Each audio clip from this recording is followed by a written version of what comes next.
ကဲအားလုံးပဲမင်္ဂလာပါကျွန်တော်ဖတ်ပြနေတဲ့ရွှေတောင်တက်တဒနာစာအုပ်ထဲကပထမဆုံးအခန်းကဏ္ဍတစ်ပတ်တင်မှာခေါင်းစဉ်ကတော့အကျင့်ရှိလျက်ဉာဏ်မရှိတော့လှဲကုန်တယ်တခါတော့ကဘာယာနတိဆိုတဲ့ပြည်ကြီးမှာကုန်တဲ့နှစ်ဦးရှိခဲ့ပူတယ်လက်အစင်းကဟာရစင်းနဲ့ခန္ဓာရခကြီးကျန်းကြီးကိုဖြတ်တန်းပြီးသူတို့ကုန်ကူးကြတယ်တခါမှတော့လဲကုန်တဲ့နှစ်ဦးဟာလဲကုန်စီများနဲ့စုံပြီးခကြီးထွက်ဖို့ပြင်ဆင်ကြတယ်ဒီအခါမှာတော့ပညာရှိလဲကုန်တဲ့ကစဉ်းစားတယ်ဒီခကြီးကိုလက်အစီးတစ်ထောင်နဲ့တပြိုင်နဲ့တွားကြရင်လမ်းလဲကျက်တဲမယ်လူတွေအတွက်လည်းအစာရေစာခက်ခဲမယ်နွားတွေအတွက်လည်းမျက်စာလည်းရလည်မှာမဟုတ်ဘူးဒါကြောင့်တစုတစ်ဖွဲ့ကအလျင်သွားမှတင့်မယ်လို့ကြံစီတယ်ဒီအကြံကိုပြောပြပြီးတစ်ဖက်လဲကုန်တဲ့ကိုဘယ်သူအလျင်သွားမလဲလို့မေးတော့လောဘကြီးအကြံကြီးလာတဲ့လဲကုန်တဲ့ကသူအလျင်သွားမယ်လို့ဆိုတယ်ဒီလဲကုန်တဲ့စိတ်ထဲမှာတော့အဥအဖျားသွားမှသူတို့ဟာမပျက်စီးသေးတဲ့လမ်းကောင်းကလည်းတွားရမယ်ရေတို့မြက်တို့အစာတို့ကိုလည်းသူတို့သာဥဥဖြားဖြားပေါ်ပေါ်များများရမယ်ကုန်စီရောင်းဝယ်ရာအရက်ကိုရောက်တဲ့အခါမှာလည်းဥဥဖြားဖြားရောင်းရတဲ့အတွက်ကြိုက်စေးရမယ်လို့အဖက်ဖက်ကတွက်တာပေါ့ပညာရှိလဲကုန်တဲ့ကလည်းသူပြောတဲ့အတိုင်းသဘောတူပြီးခွင့်ပြုလိုက်တယ်ဒီအခါစောစောကလဲကုန်တဲ့တွက်တယ်လို့တွက်တဲ့သူတစ်ဖက်လဲကုန်တဲ့တွေကလည်းဖျားလောင်းပညာရှိလဲကုန်တဲ့ကိုဝေဖန်ပြစ်တင်ကြပါတယ်သူတို့လည်းဥဥဖြားဖြားသွားကျင်တယ်ပေါ့ဒါကတော့ပုထုဇဉ်တို့ရဲ့ဓမ္မတာပါပဲဒီအခါပညာရှိလဲကုန်တဲ့ကနောက်ကသွားခြင်းရဲ့အကျိုးရှိပုံတွေကိုတပည့်လဲကုန်တဲ့များသဘောကျအောင်ရှင်းပြတယ်ဘလို့ရှင်းပြတယ်လဲဆိုတော့နောက်ကျမှသွားရင်ရှည်သွားသူတို့လမ်းမရှိတဲ့နေရာမှာလမ်းထွင်သွားတဲ့အတွက်ထွင်ပြီးတဲ့လမ်းကိုသွားရမယ်ရှည်သွားသူတို့လမ်းပြတ်တဲ့နေရာမှာလမ်းပြင်သွားရမယ်မညီညွတ်တဲ့လမ်းကိုညီအောင်ပြန့်ပြေးသွားရမယ်ဒါကြောင့်နောက်လူတို့အဖို့ညီညာပြန့်ပြေးတဲ့လမ်းကောင်းမှာသွားရမယ်လို့ပြောတော့စောစောကအယူတလွဲဖြစ်နေတဲ့တပည့်များရဲ့စိတ်မှာအမြင်ရှင်းပြီးဘဝင်ကျသွားပါတယ်ဒီအခါပညာရှိလဲကုန်တဲ့ကရရှိနိုင်တဲ့နောက်ထပ်အကျိုးများကိုလည်းရှင်းပြပြန်တယ်ဒီကန္နာယခရီးဟာနိယုတကကန္နာယခရီးဖြစ်တယ်နိယုတကကန္နာယဆိုတာရေမရှိတဲ့ကန္နာယမျိုးဖြစ်တယ်ဒါကြောင့်ရှည်သွားသူတို့ရေမရှိတဲ့အရက်မှာရေရင်းရေကန်တူးသွားကြရင်လည်းနောက်သွားသူတို့မှာအလွယ်တကူရေကြည်ရေကောင်းကိုတောက်သုံးကြရမှာပေါ့တဲ့ဒါလည်းဟုတ်တာမှန်တာပဲဆိုပြီးတပည့်များသဘောတူသွားကြပြန်ပါတယ်ဒါတင်မကသေးဘူးရှည်သွားသူတို့ခိုးဆွတ်သွားတော့ဟင်းသီးဟင်းရွက်တွေနေရာမှာပြန်ပေါက်လာကြတဲ့နုချိုတဲ့ဟင်းသီးဟင်းရွက်တွေကိုလည်းနောက်သွားသူတို့ဆွတ်ယူစားတုံကြရမယ်နွားများအတွက်လည်းရှည်သွားသူများလိုညက်ရိုင်းမြက်ကြမ်းကိုမစားရတော့ဘူးနောက်ထပ်ပေါက်လာတဲ့မျက်နှုတ်မျက်ချိုကိုပဲစားရမယ်ကုန်စီရောင်းဝယ်ရမှာလည်းရှေးလူတို့ကဈေးနှုန်းသတ်မှတ်ခဲ့ကြပြီးဖြစ်တဲ့အတွက်ကျွန်တော်မိမိတို့ကရှေးလူတို့ထားခဲ့ပြီးတဲ့ဒေးထက်မလျော့တဲ့ဈေးနဲ့ရောင်းချရလိမ့်မယ်ဆိုတဲ့နောက်သွားခြင်းရဲ့အကျိုးတွေကိုတတိကြီးပြောဆိုဆုံးမတဲ့အခါမှာတော့တပည့်ကုန်တယ်များလည်းကျင့်နဲ့ဝမ်းမြောက်ကြရပါတယ်ခန္ဓာရခရီးဆိုတာအခက်အခဲမျိုးစုံရှိတယ်တူတင်မျှော်မှန်းလို့မရတဲ့ဘေးရန်အန္တရာယ်တွေလည်းအများအများရှိတယ်အဖြစ်ရန်သူတွေဟာအခါခတ်သိမ်းပေါ်ပေါက်လာနိုင်ပါတယ်ဒါကြောင့်ရှေးလူကြီးများကတတိကိုတမန်ဉာဏ်ကိုမြေကတုတ်တပွဲမှတ်ယူပြီးပညာကိုချုံးလို့သဘောထားဖို့ဘဝခရီးမှာပညာနဲ့အထင်းချုပ်ပြုလုပ်ဖို့ဆုံးမခဲ့ကြပါတယ်ရှေ့သွားလဲကုန်တယ်တွေဟာလမ်းခရီးထက်ဝက်ကိုရောက်တဲ့အခါလူရောင်ဖန်ဆင်းပြီးလာကြတဲ့ဘလူးများနဲ့ရင်ဆိုင်ကြရတယ်သို့တော်လည်းရှေ့သွားလဲကုန်တယ်တွေဟာလူနဲ့ဘလူးကိုခွဲခြားသိနိုင်တဲ့ဉာဏ်ပညာမရှိဘူးလူရောင်ဖန်ဆင်းလာကြတဲ့ဘလူးတွေကိုသူတို့စိတ်ထဲမှာလူတွေပဲထင်တယ်ဒီလူရောင်ဆောင်ဖန်ဆင်းတဲ့ဘလူးတွေကရှေ့မှာကြာရွေးကြာဆွဲတဲ့နဲ့တင့်တယ်တဲ့ရေကန်တွေရေအိုင်တွေအလွန်ပေါ်တယ်လှဲတွေပေါ်မှာရေအိုးကြီးတွေကိုအလေးခံတင်ဆောင်ပြီးဘာလို့သွားမလဲတက်တက်တာတာသွားပေါ့နွားတွေတက်တာတာပေါ့လို့အယုံသွင်းတဲ့စကားကိုဆိုကြတယ်ပညာမရှိတဲ့လက်ကုံတဲ့မိုက်ဟာဘလူးတွေရဲ့လှည့်ပြားတဲ့စကားကိုယုံကြည်တယ်လူဆိုတာတက်တာရကိုအလိုရှိတတ်ကြပါတယ်လှည့်ပြားတယ်ဆိုကြတဲ့ကယုံလောက်အောင်လှည့်ပြားတာဆိုတော့လက်ကုံတဲ့လက်တိတ်မစင်းစားတော့ဘူးတခါတည်းလဲတွေပေါ်မှာတနင်တဘိုးတင်ဆောင်လာခဲ့ရတဲ့ရေအိုးတွေကိုရိုက်ခွဲသွန်မောက်ပြစ်လိုက်တော့တယ်ဒီမှိုက်မားမှုကြောင့် ကန္နာယခရီးမှာသူတို့အားလုံးရေမတောက်ရချက်ပြုတ်စရာလည်းရေမရှိဖြစ်ပြီးမပြတ်ကုန်ကြတယ်။အင်အားဆုပ်ယုပ်ကြတဲ့အခါဘလူးတွေကအလွယ်တကူဖမ်းယူစားတောက်ခဲ့လို့အားလုံးပျက်စီးဆုံးရှုံးခဲ့ရပူပါတယ်။နောက်တစ်လကြာပြီးတဲ့အခါပညာရှိလဲကုန်တဲ့ဟာစာပြီးခရီးထွက်ပါတယ်။တတိဝရိယဉာဏ်ပညာပြည့်စုံသူပြီးခရီးမစမီကတည်းကသူ့တပည့်များကိုစုဝေးစေပြီးဒီလိုစည်းကမ်းသတ်မှတ်တယ်။အမောင်တို့ယခုသွားရမယ့်လမ်းခရီးဟာအလွန်ရေရှားတဲ့နိယုတကကန္နာယမျိုးဖြစ်တယ်။ဒါကြောင့်ဘသူပဲဖြစ်ဖြစ်ငါထံမှာခွင့်မတောင်းဘဲနဲ့ရေတစ်ခွက်တောင်ကိုယ်သဘောနဲ့ကိုမတောက်ရဘူး။နောက်ပြီးဒီခရီးမှာအစိတ်ရှိတဲ့သစ်ပင်တွေရှိတယ်။ဒါကြောင့်ငါ့ကိုမပြဘဲနဲ့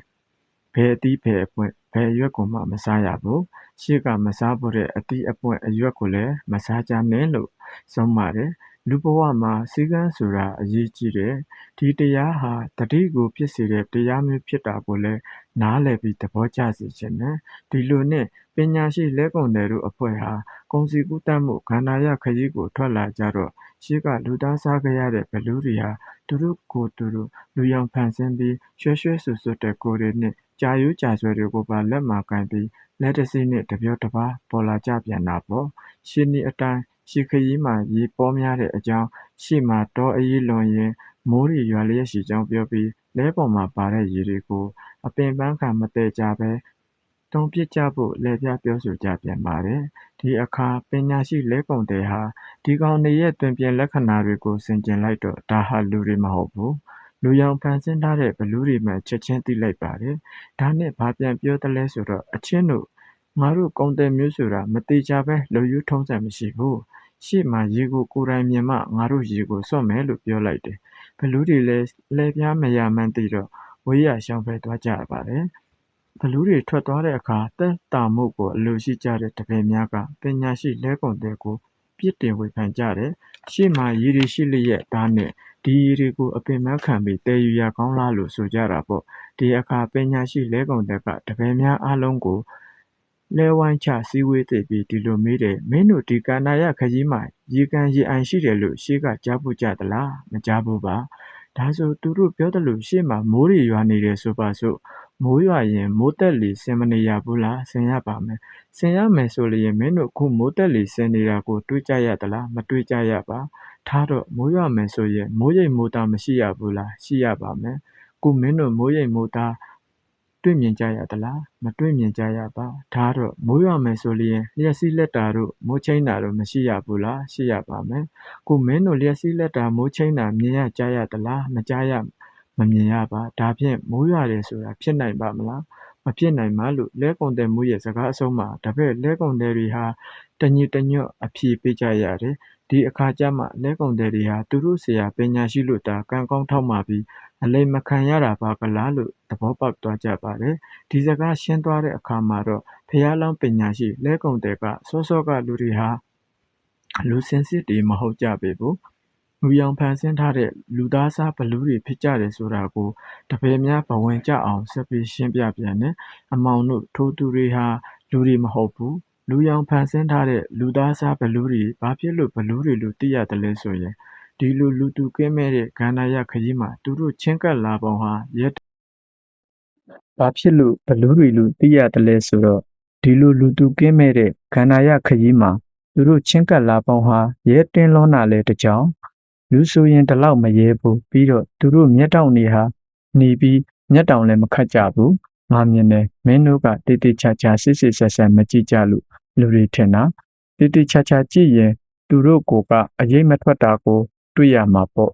ခုသူတို့ကအရေးမထွက်ဘူးဒါကြောင့်ဒီကောင်တွေဟာဘလူးတွေလို့ငါဆိုတာလို့ရှင်းပြမှတပည့်များလဲထိတ်လန့်တုန်လှုပ်ကုန်ကြတယ်ဘဝဆိုတဲ့ကန္နာယခကြီးကိုဖြတ်တန်းပြီးလောကီချမ်းသာကိုရှာကြံကြတဲ့နေရာမှာပဲဖြစ်ဖြစ်လောကုတ္တရာချမ်းသာကိုရှာကြံကြတဲ့နေရာမှာပဲဖြစ်ဖြစ်အခက်အခဲတွေအတားအဆီးတွေဘေးရန်တွေအန္တရာယ်တွေဆိုတာဘယ်တော့မှမကင်းဘူးဒါတွေနဲ့တော့ဘယ်သူမှရင်မဆိုင်ခြင်းဘူးဒါပေမဲ့မလွတ်ဘူးရင်ဆိုင်ကြရတာကြီးပါပဲဘဝမှာအခက်အခဲတွေနဲ့ရင်ဆိုင်ရပါလို့ဤရန်သူတွေနဲ့ဖက်ပြိုင်တိုက်ခိုက်ရပါလို့ဤလို့လဲဘယ်သူမှလူချင်းချင်းမတောင်းတကြပါဘူးဒါပေမဲ့အခက်အခဲတွေရန်အန္တရာယ်တွေနဲ့စုံစည်းကြရတာဟာမတောင်းမဲ့ပြည့်တဲ့စုမျိုးဖြစ်ပါတယ်ဒီလိုမတောင်းတအပ်မလိုလားအပ် မနှစ်သက်အပ်တဲ့ဘဝအခက်အခဲတွေဘေးရန်အန္တရာယ်တွေနဲ့ရင်ဆိုင်ကြရတဲ့အခါမှာတချို့သောလူတွေဟာပျက်စီးရှုံးနဲ့သွားကြရပါတယ်။တချို့သောလူတွေကတော့ဒီအခက်အခဲတွေဒီရန်အန္တရာယ်တွေကိုအောင်နိုင်သူတွေအဖြစ်နဲ့တိုးတက်ကြီးပွားသွားကြပါတယ်။လဲကုန်တဲ့ဇက်ရဲ့အဆုံးမှာ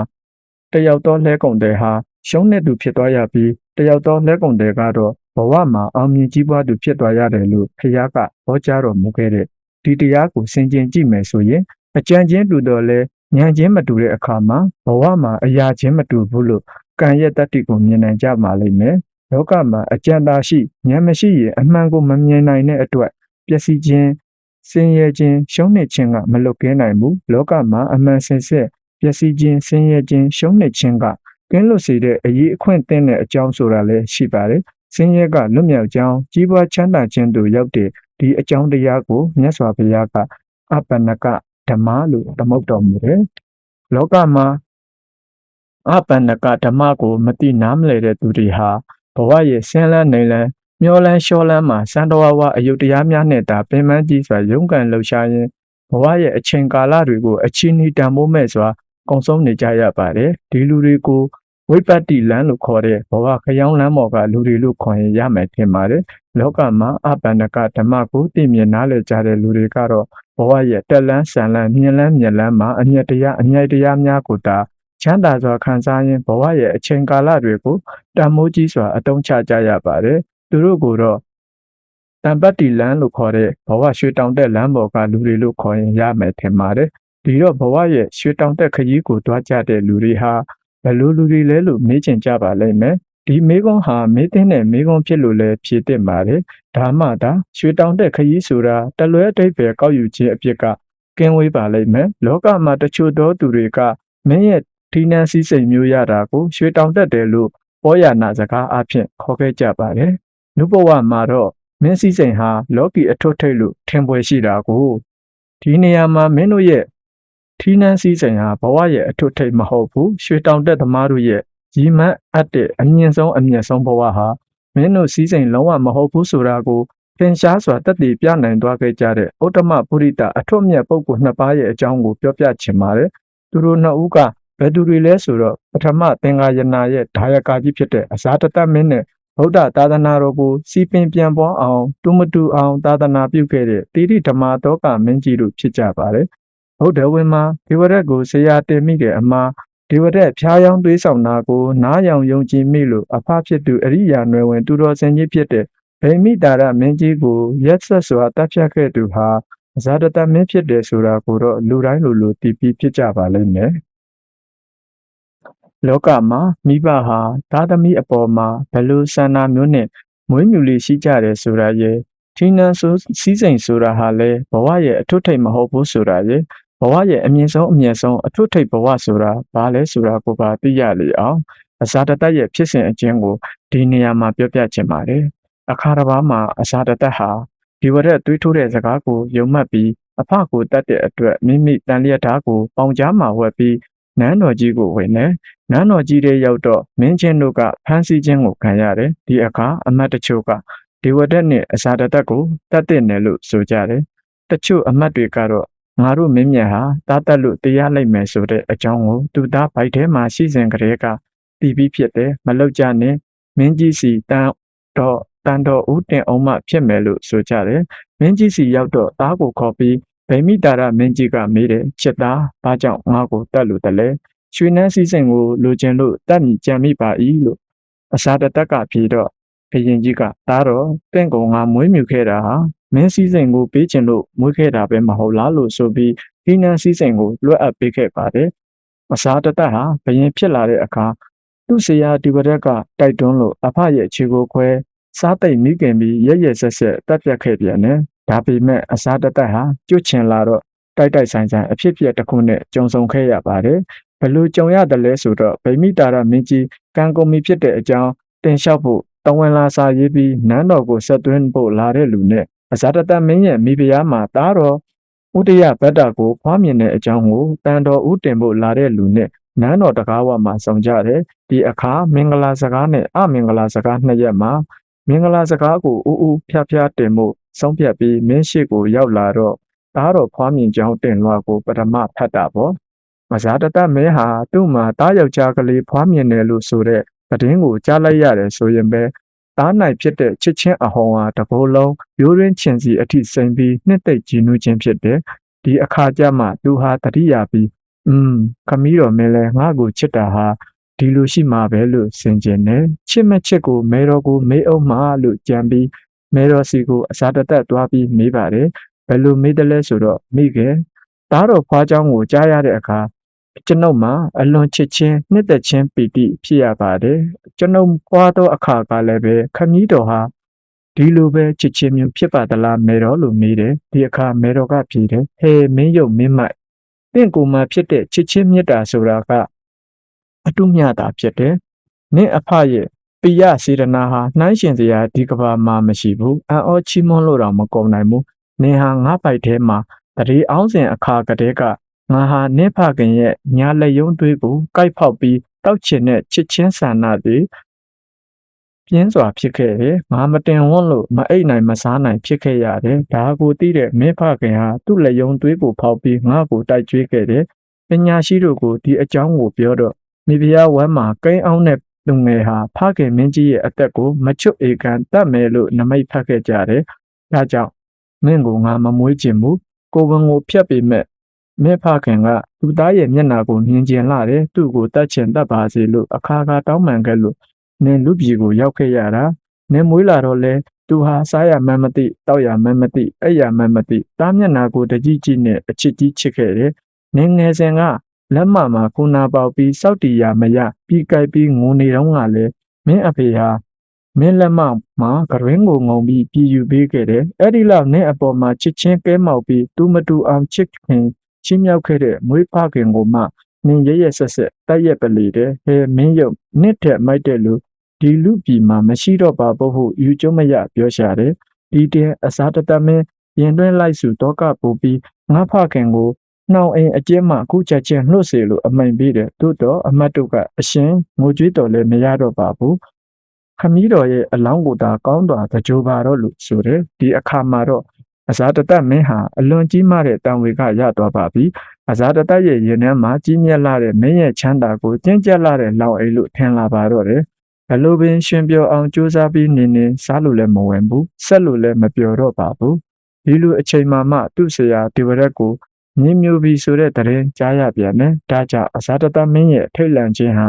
အခေါင်အဖျားကိုရောက်သွားပါတော့တယ်နောက်ဆုံးမှာတော့အဇာတတမင်းကြီးဟာဗုဒ္ဓမြတ်စွာရဲ့ခြေတော်ဆုံးကိုခိုလုံရင်းအကျွတ်တရားရခဲ့ပါတယ်အဲ့ဒီအချိန်ကစပြီးအဇာတတမင်းဟာသာသနာတော်မှာပုထုဇဉ်ရဲ့တရားကြီးညိုခြင်းမှာသူ့ကိုမိအောင်ကြီးညို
အဲ့ဒီအချိန်ကစပြီးအဇာတတမင်းဟာသာသနာတော်မှာပုထုဇဉ်ရဲ့တရားကြီးညိုခြင်းမှာသူ့ကိုမိအောင်ကြီးညိုနိုင်သူမရှိဘူးလို့ဆိုရလောက်အောင်အတုမရှိကြီးညိုသူဖြစ်သွားပါတော့တယ်အဇာတတမင်းဟာဘုရားအပေါ်မှာဘလောက်ကြီးညိုတက်ဝင်သွားတယ်လဲဆိုရင်ဘုရားပြိဋိဘံပြုသွားပြီဆိုတဲ့အကြောင်းကိုအမှန်များကသူ့ကိုတိုက်ရိုက်မတင်ဝင်ဘူးဘာဖြစ်လို့လဲဆိုတော့ဒီမင်းဟာဘုရားလွန်တော်မူပြီးဖြစ်ကြောင်းကိုကြားရလျင်ချက်ချင်းနှလုံးကွဲပြီးတည်နိုင်တဲ့အခြေအနေမှာရှိနေတယ်။အမှန်များကအဇာတတမင်းကိုဘုရားပြိဋိဘံပြုကြောင်းကိုမတင်လျှောက်ခင်ပရိယေနဲ့မင်းကြီးကို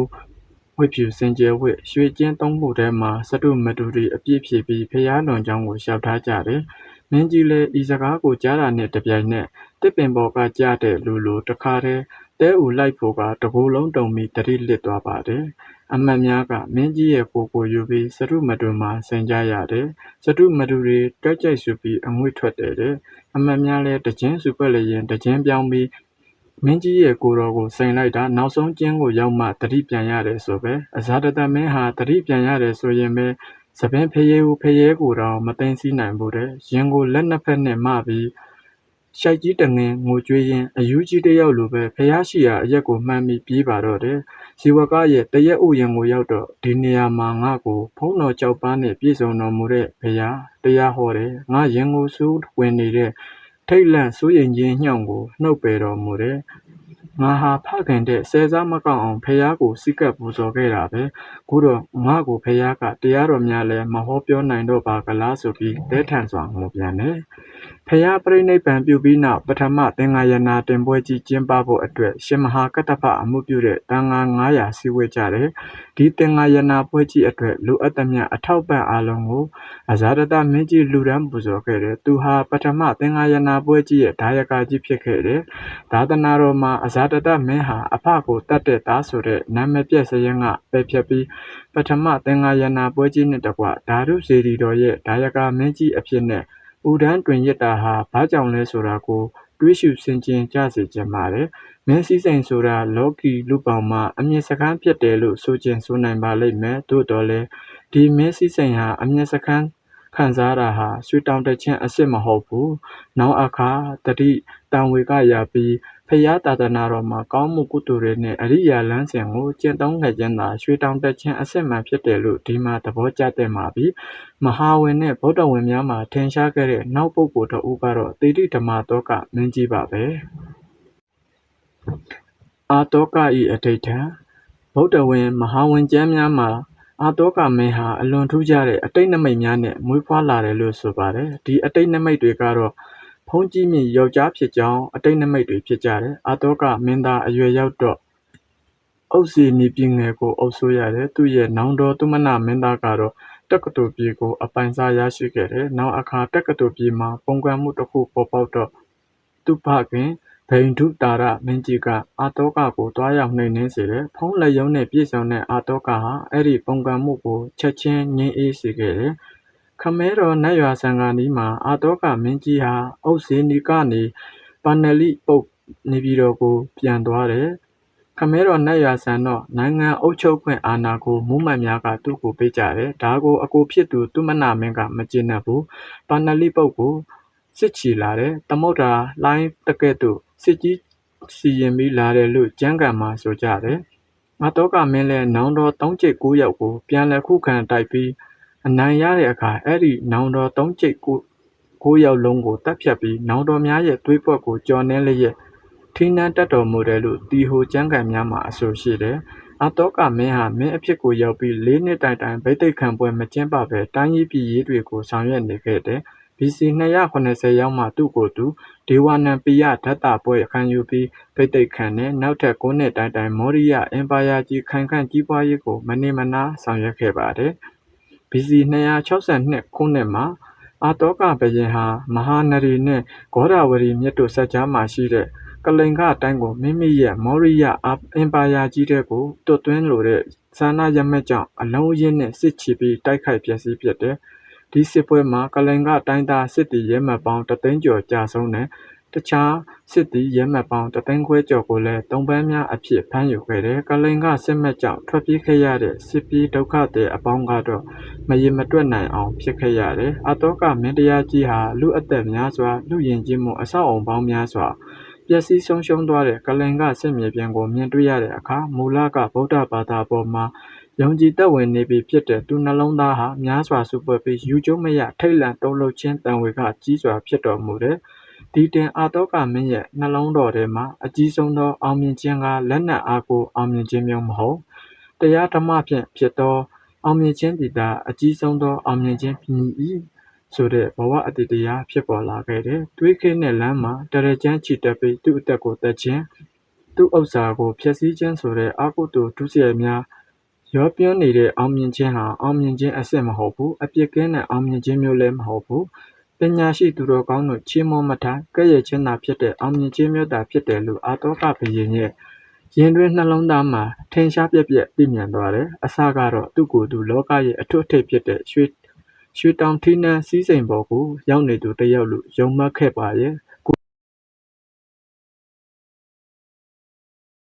ခုတော့သူဟာဘဝရဲ့အမြင့်လမ်းပေါ်မှာရှောက်နေသူတစ်ယောက်မဟုတ်ဘူး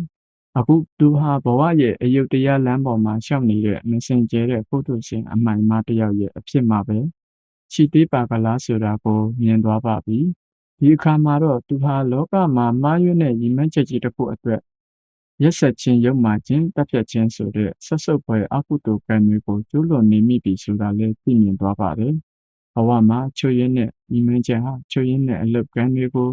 လုံးမိစေတတ်ပါကလားဆိုတာလဲအာတောကဘယင်သဘောပေါက်ပါပြီဒီအခါသူဟာသူ့ဘဝရဲ့ညီမင်းချက်ကိုချက်ချင်းပြောင်းလဲပြဖို့ကြိုးစားပါတယ်ဖုံးကံပါရမီကြီးရင်သူပြီးအမှားကိုသိမြင်တာနဲ့တပြိုင်နက်အမှန်ကိုရောက်ဖို့အစွမ်းကုန်ကြိုးစားပါတယ်မကြပါဘူးအာတောကဘယင်ရဲ့စိတ်ဘဝမှာအမြင့်ဆုံးဘဝအမျက်ဆုံးဖြစ်ကိုရည်မှန်းတဲ့ဆန္ဒဖြစ်ပေါ်လာပါတော့တယ်သူ့ရဲ့ဒီဆန္ဒတွေကိုသူရေးထိုးခဲ့တဲ့ကြောက်စာအမှတ်6မှာဒီလိုဖော်ပြတော်မူခဲ့ပါတယ်။ငါသည်ဤသို့အမိန့်တော်ရှိ၏။ငါသည်မင်းရေးကိစ္စပြည်ရေးကိစ္စတို့ကိုလောက်ကန်ဆောင်ရွက်သမျှတို့၌အာရတင်းတင်ခြင်းမရှိ။ငါသည်လူခတ်သိန်းတို့၏ကြီးပွားချမ်းသာအတွက်ဆောင်ရွက်အပ်သောတာဝန်ကိုငါ၏တာဝန်ဟူ၍မှတ်ယူတော်မူသည်။သို့သောလူရင်းမူလကမင်းရေးကိစ္စတို့ကိုကျိုးပန်းအထုတ်ဆောင်ရွက်ခြင်းပင်ဖြစ်ပေသည်။လူခတ်သိန်းတို့၏ကြီးပွားချမ်းသာအတွက်ဆောင်ရွက်အပ်သောတာဝန်ထက်ကြီးလေးသောတာဝန်ဟူသည်မရှိထို့ကြောင့်ငါသည်ဤမျှလောက်ကျိုးပန်းအားထုတ်ခြင်းပြုရာဤသို့အားထုတ်ပြုသမျှသည်လည်းသက်ရှိတတ္တဝါတို့အားဤပစ္စုပန်ဘဝ၌ချမ်းသာကြ၍နောင်တမလွန်ဘဝ၌ကောင်းရာဒုက္ခတိတို့ရောက်ကြစေခြင်းငါဆောင်ရွက်ရမည့်တာဝန်မှကင်းလွတ်စေရန်ဖြစ်သည်ဤဓမ္မတရားတော်ကြောက်စာကိုအထွန့်ရှည်စွာမြဲမြံခိုင်မာစေခြင်းငါ၎င်းငါဤသားတော်အရှင်မြေတော်အဆက်မြတ်တော်အညွန့်တို့သည်လူခတ်သိန်းတို့၏ကြီးပွားချမ်းသာအတွက်ဆောင်ရွက်ကြစေခြင်းငါ၎င်း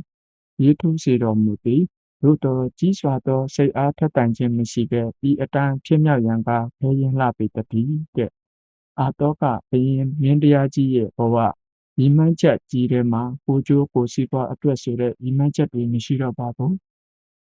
သူဟာလူခတ်သိမ်းအတွက်ကောင်းကျိုးချမ်းသာဆိုတဲ့အလွန်မွန်မြတ်တဲ့ဘဝရည်မှန်းချက်ကြီးကိုအပြီးတိုင်ချမှတ်ခဲ့ပါပြီ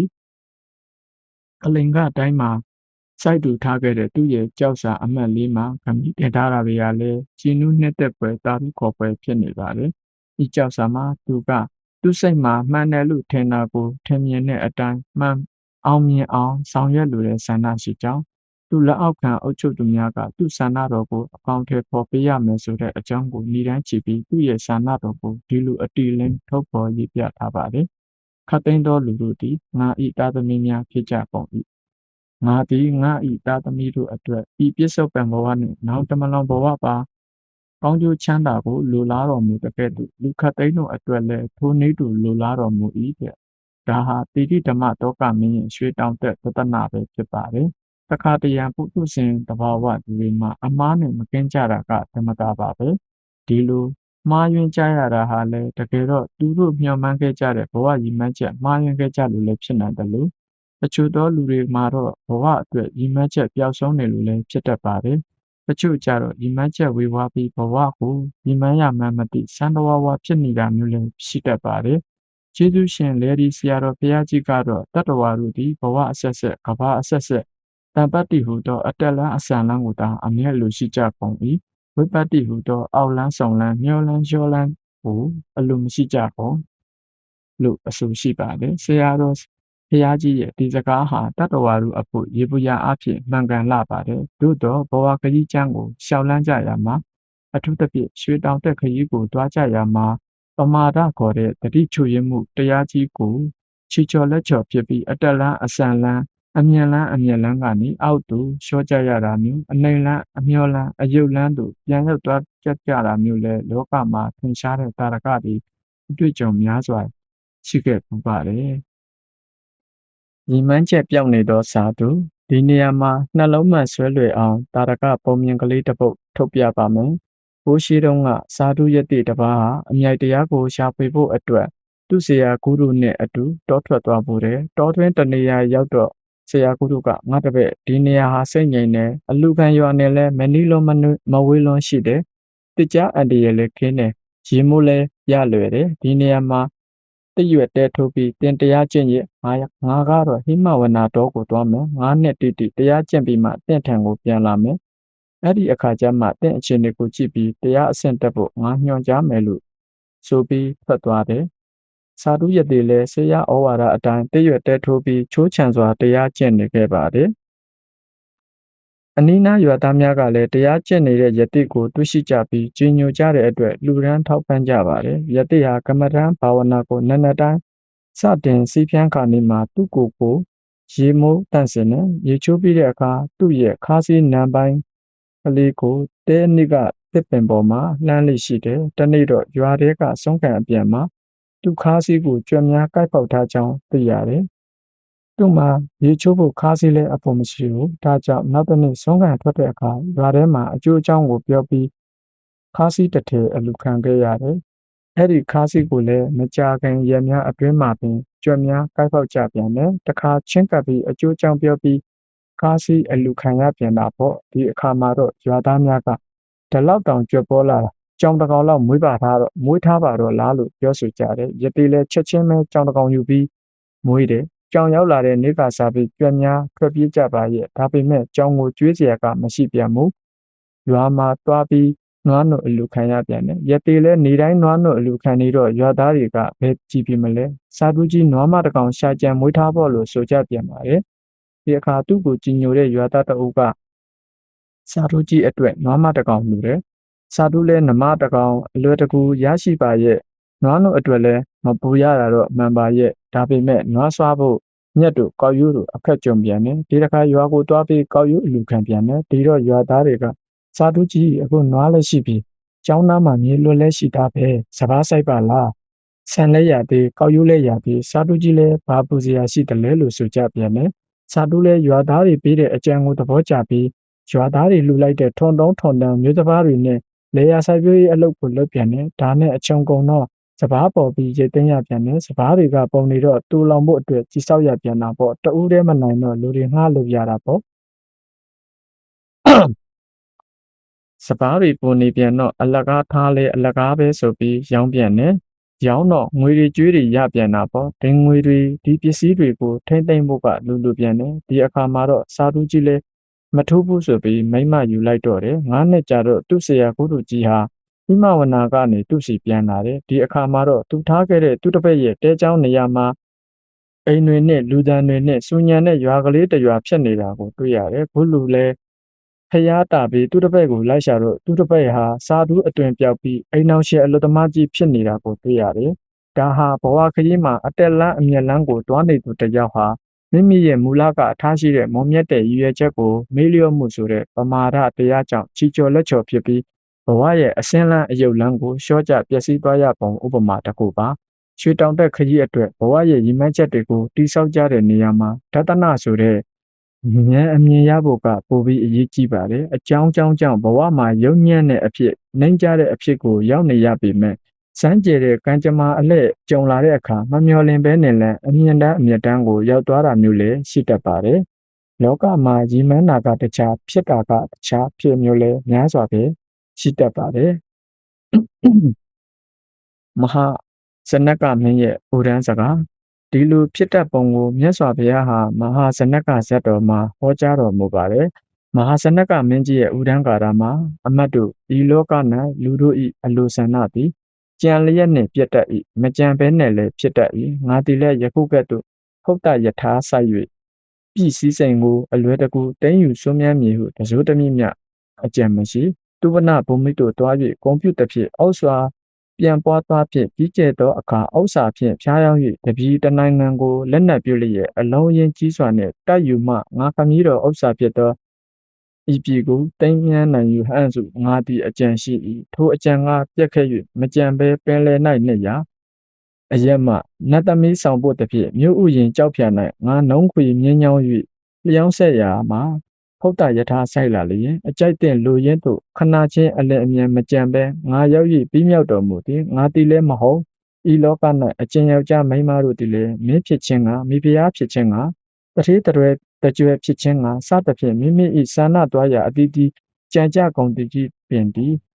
ယင်းသို့ကြံကြတော်လဲကြံတိုင်းမမြောက်တာကြီးများရ၏ထို့ကြောင့်လုံလဟုသည်ကိုကောင်းစွာအားထုတ်အပ်လှ၏တဲ့ဒါဟာဘုရားဟောတရားပါလောကမှာအလွန်နည်းနည်းတဲ့ကံတတ္တိဆိုတာရှိတယ်ကံကိုနားလေသဘောပေါက်မှသာလောကကိုဟုတ်တိုင်းမှန်စွာသိမြင်တဲ့ယတနာအမြင်ကိုရရှိတယ်ကံဤတတ္တိတိမှသာလောကရဲ့ဖြစ်ပုံပြက်ပုံအလုံးစုံကိုနားလည်နိုင်ပုံအကျယ်ကိုနောက်ပိုင်းမှာဟောပါအောင်မယ်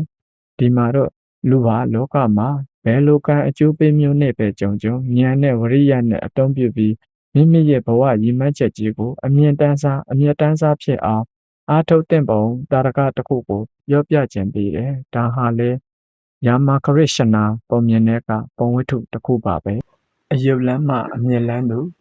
တခါတုန်းကတခိုးတစ်ယောက်ဟာညတညမှာနန်းတော်ကိုဝင်ပြီးခိုးတယ်သူဟာဘုရင်နှင့်မိဖုရားအိပ်ဆောင်နာရောက်တော့အတွင်းကစကားပြောနေတဲ့အတန်ကိုကြားရတယ်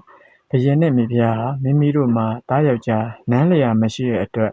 ခင်းကမြက်ကမ်းမှာတရားအားထုတ်နေကြတဲ့ပညာရှိယတိတစ်ပါးနဲ့သမီးတော်ကိုထိမ်းမြားပြီးနန်းလျာထားဖို့တိုင်ပင်နေကြတာကိုဒီစကားကိုကြားတဲ့အခါတခိုးစဉ်းစားတယ်ငါဟာအန်ဒီများလာတဲ့ဒီတခိုးအလုပ်ကိုလုပ်နေရတာတနေ့မမိတနေ့မိမှာပဲမိကြီးမင်းပြစ်မင်းတန်ရပြီးငါအကျိုးနဲ့မှမောက်ချဖြစ်တယ်တကယ်လို့မနှက်ဖြန်ကစားပြီးခင်းကမြခမ်းမှာငါယတိရဟန်းရောင်ဆောင်ပြီးနေရင်ဘရင်သမီးတော်ကိုရကောင်းရအောင်မယ်ကံကောင်းထောက်မှလို့ဘရင်သမီးတော်ကိုငါရရင်ငါတသက်မှာဆင်းရဲခြင်းညှို့ညင်ခြင်းကင်းတော့မယ်ဒီအကြံရတာနဲ့ချက်ချင်းတခိုးဟာစိတ်ကိုဆုံးဖြတ်ချက်ချပြီးနောက်တစ်နေ့နနက်ကစားပြီးကမ်းနဖိုးမှာသူတော်ကောင်းရောင်ဆောင်နေတယ်တဲ့မကြာခင်မှာပဲနန်းတော်ကြီးကမူကြီးမတ်ရများရောက်လာပြီးဘရင်သမီးတော်ကိုတိမ်းမြန်းရန်အကြီးဆုံးယတိကိုလျှောက်ထားတောင်းပန်ကြတယ်သူတော်ကောင်းယတိဟာနေရဝါဒအမှုကိုဘယ်လက်ခံမလဲသူတို့ကလူပောင်ကိုဆက်ဆုပ်လို့တောထွက်လာကြတဲ့ဥစ္စာသူတော်ကောင်းအစစ်မှန်ယတိတွေကဘရင်ကြီးရဲ့သမီးတော်ကိုတယောက်မှလက်မခံကြဘူးဒီလိုနဲ့နောက်ဆုံးမတော့တခိုးယတိစီရောက်လာကြတာပေါ့အုံးမတ်တွေကအကျိုးအကြောင်းပြောပြီးလျှောက်ထားကြတော့သူကမငြင်းဘူးတုတ်နိပါဝေစိတ်နေပြီးလက်ခံလိုက်တယ်တဲ့မုံမှန်များကလည်းဝမ်းသာအားရနန်းတော်ကြီးကိုပြန်သွားပြီးနောက်တစ်နေ့မှာတခိုးရတိကိုအခမ်းအနားကြီးနဲ့နန်းတော်ကိုဆောင်ယူဖို့သွားကြတယ်ဒီလိုအံ့ဩပနံကြီးကျယ်ခမ်းနားတဲ့အချင်းရာကိုမြင်တွေ့လိုက်ရတဲ့အခါမှာတော့တခိုးရတိရဲ့စိတ်ထဲမှာအတွေ့တစ်ခုပေါ်လာတယ်ကြည်စမ်းငါဟာတိုင်းပြည်မှာအခြေမဲ့အနေမဲ့အချင်းပြတ်တဲ့အယုတ်တစ်ခုဖြစ်တယ်သို့တော့ဒီရှော့တေးသင်ငန်းကိုဆင်မြန်းပြီးသူတော်ကောင်းရောင်ဆောင်နေုံမျှဖြင့်တိုင်းပြည်ရဲ့အထွတ်အထိပ်ဘရင်သမီးတော်ကိုငါအားဆောင်နှင်းမှုကိုသူတို့ရောက်လာကြတယ်တကယ်လို့သာငါဟာရုပ်မာကောင်းကျစ်တဲ့အကျင့်ကိုစွန့်ပြီးသူတော်ကောင်းတရားကိုယုံကြည်ချက်တရားနဲ့ကြင်ကြံအားထုတ်မယ်ဆိုရင်လူတွေဟာဘလောက်ငါ့ကိုယုံကြည်ကြီးညိုလေးစားလိုက်ကြမလဲလို့ကြံစည်မိပြီးတော်ပြီးဒီနေ့ကစားပြီးငါဟာမွန်မြတ်တဲ့သူတော်ကောင်းတရားကိုပဲအားထုတ်တော့မယ်လို့သူ့စိတ်ကိုတုံတုံချဆုံးဖြတ်ပစ်လိုက်တယ်နောက်နေ့ဘရင်ကိုယ်တိုင်သမီးတော်ကိုလာရောက်အနှင်းတဲ့အခါမှာတော့ဘဝရည်မှန်းချက်ပြောင်းလဲသွားပြီဖြစ်တဲ့တခိုးရတိကမင်းကြီးငါဟာယခုခဏမှာပင်ကာမစ္ဆန္ဒနိဝရဏတို့ကိုအပီးပိုင်တုတ်တင်ပြီးတိခန့်တော်လို့ဆိုပြီးညှင်းပြလိုက်တော့တယ်ရှင်ဘုရင်နဲ့တကွပရိသတ်ကြီးဟာလည်းအတုအယံဘဝအစစ်မှန်ဖြစ်သွားတဲ့ယတိသူမြတ်ကိုပို့ပြီးကြီးညိုသွားကြတာပေါ့ဒီယတိရဲ့ပြောင်းလဲဖြစ်ပေါ်လာတဲ့စိတ်တဘာဝမျိုးကိုဖယားကယောနိတောမနတိကာရလို့ခေါ်တော်မူတယ်ယောနိတောမနတိကာရဆိုတာကိုတော့အတင့်နှလုံးသွင်းခြင်းလို့နားလည်နိုင်ပါတယ်အတင့်နှလုံးသွင်းခြင်းဆိုတာကဘာကိုပြောတာလဲဆိုတော့လောကမှာတွေ့ကြုံဖြစ်ပေါ်လာသမျှအကြောင်းကိစ္စမှန်သမျှကိုအကောင်းဘက်အမြင်ဘက်အမြတ်ဘက်ကိုရောက်အောင်လှည့်ပြီးစဉ်းစားတွေးခေါ်နိုင်ခြင်းသဘောပါပဲဘုရားဟောတော်မူပုံကတော့ချက်သားတို့မဖြစ်ပွားသေးတဲ့ကုသိုလ်တရားတွေဖြစ်ပွားစေမှုဖြစ်ပြီးတဲ့အကုသိုလ်တရားတွေကိုရောပါစေဖို့အတွက်ယောနိတောမနတိကာရမှတပါအခြားသောတရားကိုငါဘုရားမမြင်ချက်သားတို့ယောနိတောမနတိကာရတိတာကြီးမားသောအကျိုးစီးပွားရရန်အလို့ငါဖြစ်တယ်တဲ့ အသင့်အတင့်နှလုံးသွင်းတတ်မှုဟာဘဝမှာကြီးမားတဲ့အကျိုးစီးပွားရဖို့အဓိကအကြောင်းရင်းဖြစ်တယ်ဆိုတဲ့မြတ်စွာဘုရားရဲ့အဆုံးအမကိုလည်းရင်တွင်နှလုံးသားမှာဆွဲမြတ်ထားသင့်ပါတယ်ဘဝရဲ့ရွှေတောင်တက်ခရီးအတွက်ရည်မှန်းချက်ကြီးတွေချမှတ်ကြတဲ့အခါအသင့်အတင့်နှလုံးသွင်းတတ်မှုယောနိသောမနတိကာရဟာအဓိကတော့ချက်ပဲလို့မြတ်ဗုဒ္ဓဟောကြားတော်မူခဲ့တဲ့ဒီတရားကိုရွှေတောင်တက်သမားတိုင်းဟာအစဉ်နှလုံးထားပြီးဘဝရဲ့အရေးခင်းတွေကိုနားလည်သိမြင်အောင်အသိမှန်ပြီးအကျင့်မှန်အောင်ဆက်လက်ကြိုးပမ်းကြစီခြင်းပါတယ်ကဏ္ဍနှစ်မြက်ကန်းတောင်တဲ့အကျိုးပြဘဝတန်ဖိုးရှာအတွင်းမြင်ဘာကိုယုံရမှာလဲမှားမှန်းသိလျင်စွန့်ဘဝတန်ဖိုးရှာအတွင်း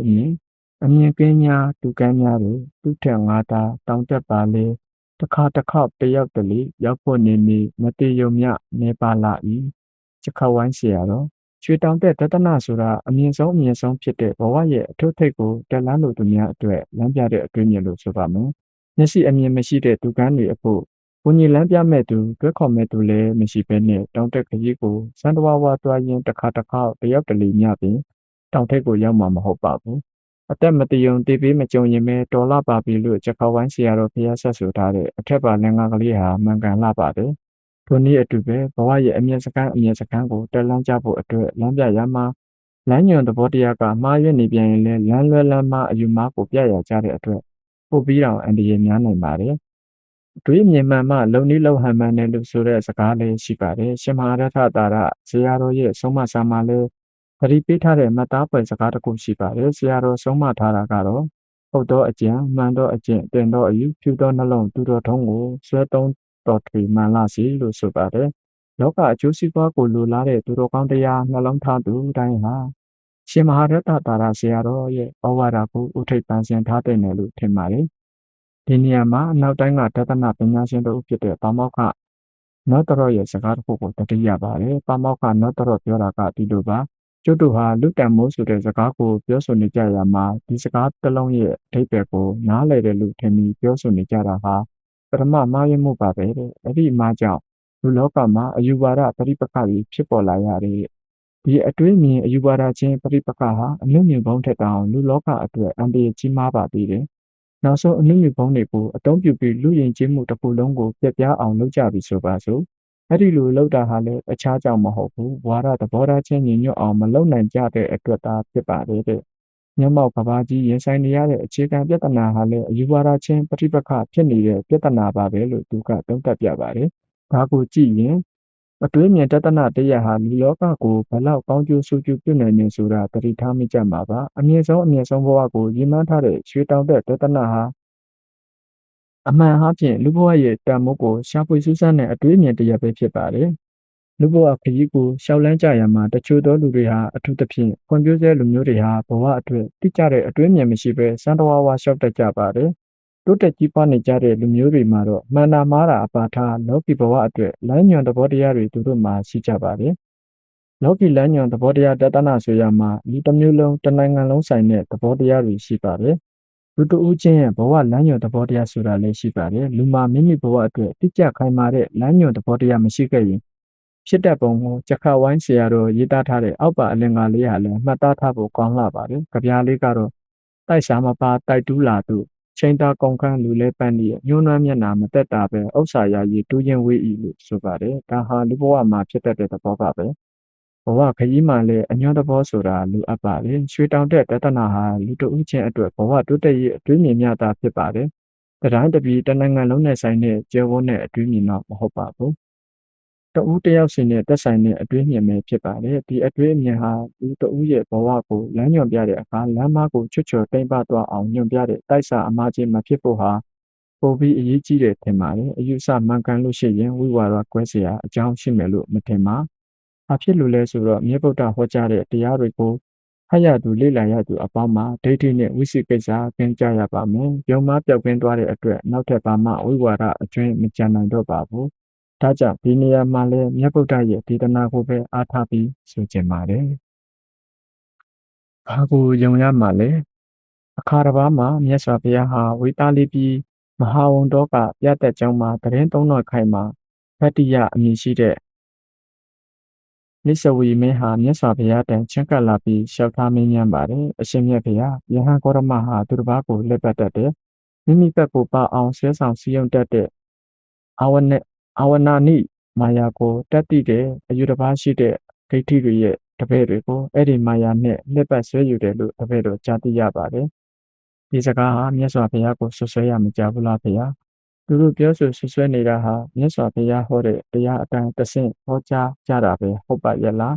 းမူရင်းစကားနဲ့တဆင့်စကားဟာပွဲပြခြားနားမှုရှိပြီးကဲ့ရဲ့ပွဲအကြောင်းလုံးဝကင်းတယ်လို့ဆိုနိုင်ပါမလားဘုရာ